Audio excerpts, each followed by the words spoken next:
have to guess what happens next. All right, this is going to be fun. Are you ready for the first one? Let's go.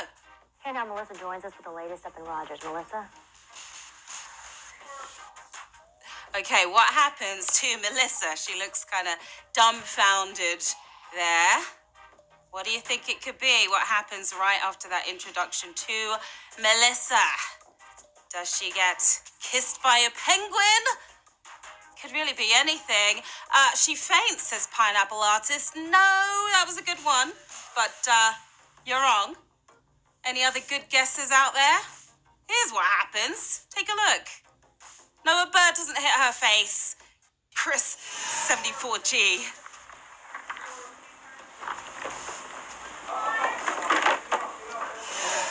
Oops, yeah, the camera falls. Where was the cameraman at that point? Let's check out the next one. Here we go.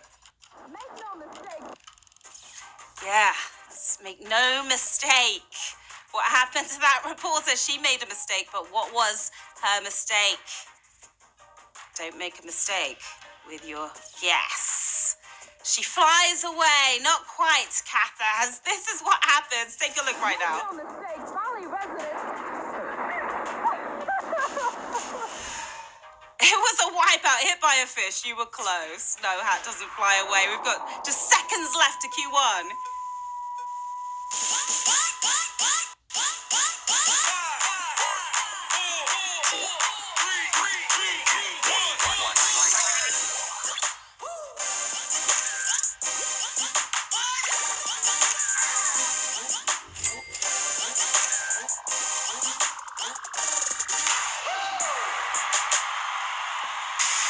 Some good guesses there, players, but you were all wrong, unfortunately.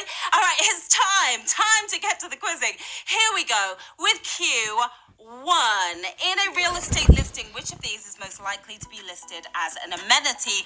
Wind tunnel, pool filled with jello, washing machine. There can only be one amenity of this bunch.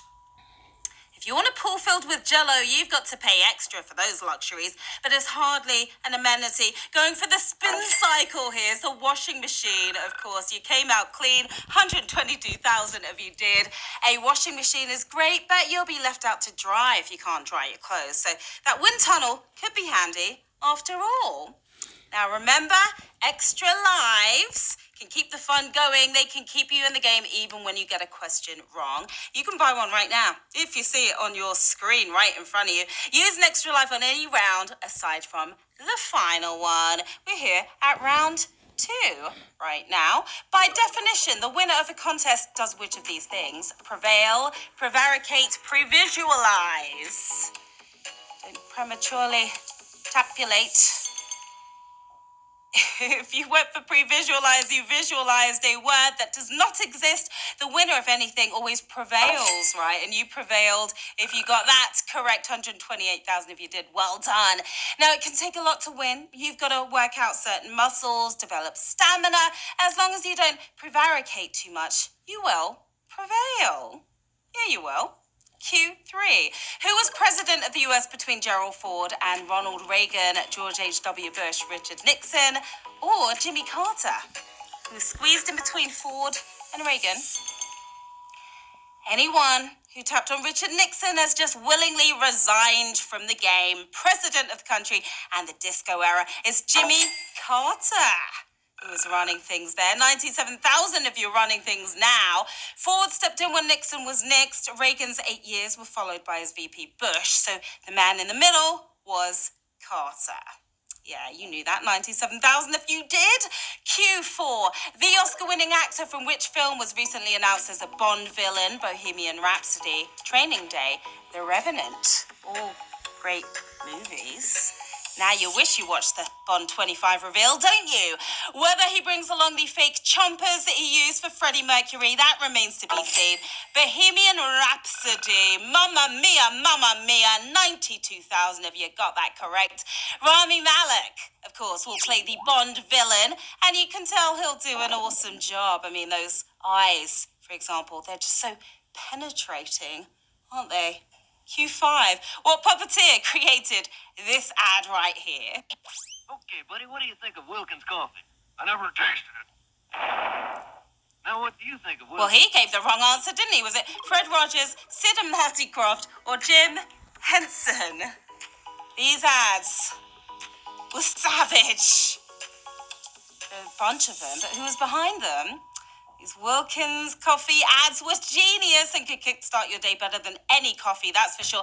No mistaking that voice right there. That was Jim Henson, of course. The incredible Jim Henson, 110,000 of you got your Java boost there. A young Jim Henson was hired by the local coffee brand, bringing us Watkins and Wilkins, aka an underdeveloped Kermit the Frog. It was like the tadpole Kermit, right? Q6, which is not one of the races in the US Triple Crown of Thoroughbred Racing. Preakness Stakes, Mayflower Stakes, Belmont Stakes. These stakes are high on this one, players. Triple Crown season kicks off the first Saturday in May, but you won't find May in any of his races. Mayflower Stakes is the answer we were looking for, and you are furlongs ahead. 104,000 of you are. The fun begins with the Kentucky Derby, followed by the Preakness Stakes in Maryland, and then crosses the finish line in New York with Belmont. Ring those bells, because we're at the halfway mark in Q7. What national emblem is most likely to appear on bags of all-dressed potato chips? Shamrock, Maple Leaf, Union Jack. I prefer my chips a little more dressed down, thank you very much. A little salt and vinegar on there. If you opted for Shamrock, the luck of the Irish is not with you today. Canada loves this snack like they love their maple leaf, and there it goes right there. Canadian snack, and you're looking like a snack. Kids, you got that right, 75,000 of you did.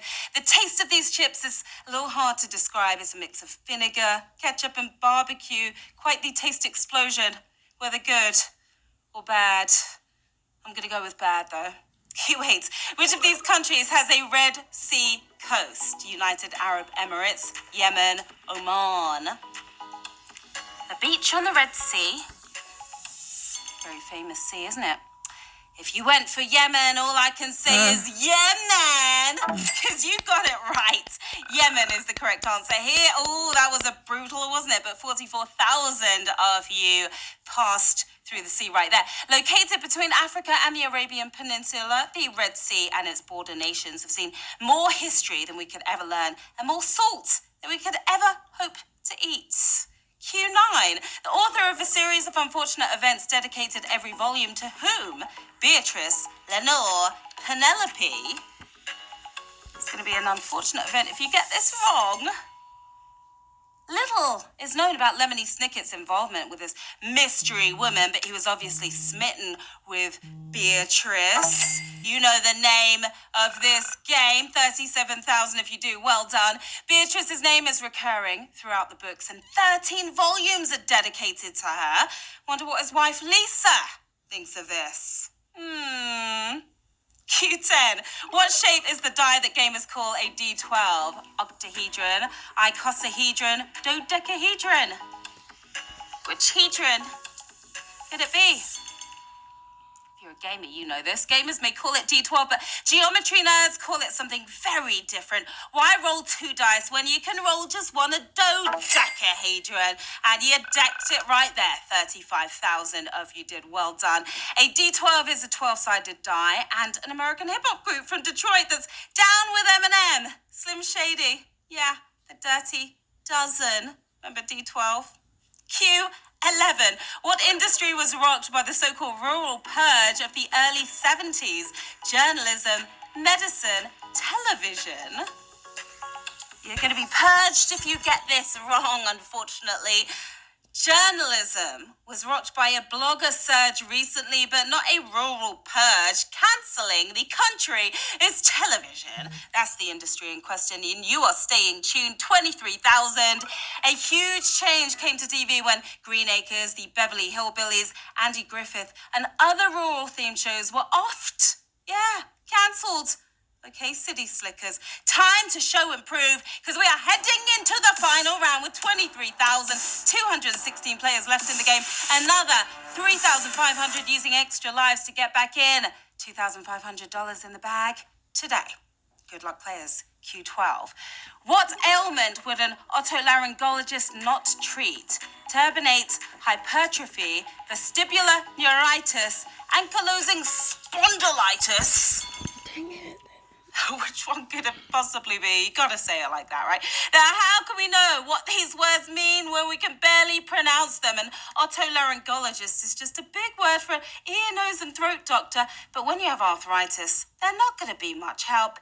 It's ankylosing spondylitis for the win. Yes, indeed, and we have 11,343 winners. You smashed it.